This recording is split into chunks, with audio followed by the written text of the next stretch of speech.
dalších období vzniká. Samozřejmě to dílo nebude jenom pokoukání, ale i ochutnání. A pokud by vám chutnalo, tak potom takovéto kuchařské umění je vždy k dostání v restauraci La Terasa na pražském Dětském ostrově.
No a protože na vás vidím, že jste zvědaví, zda to taky tak dobře chutná, jak to vypadá, tak vás musím ještě jednou ujistit, že to není jenom na koukání, ale opravdu i k jídlu.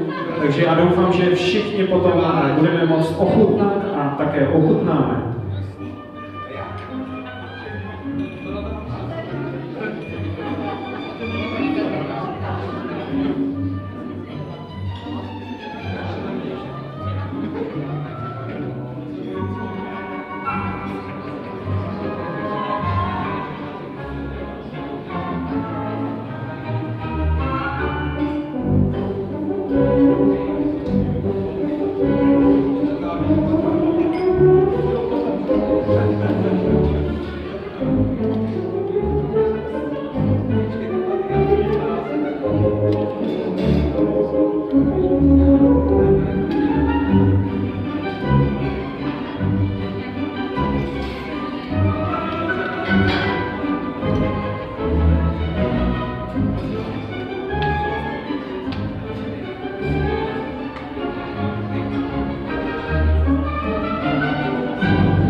Takže to je čtvrtoroční období v podání Tomáše Cibulky. On nám slíbil, že nám k tomu ještě něco řekne, takže já mu tímto předávám slovo a sám se zeptám, kde je zima.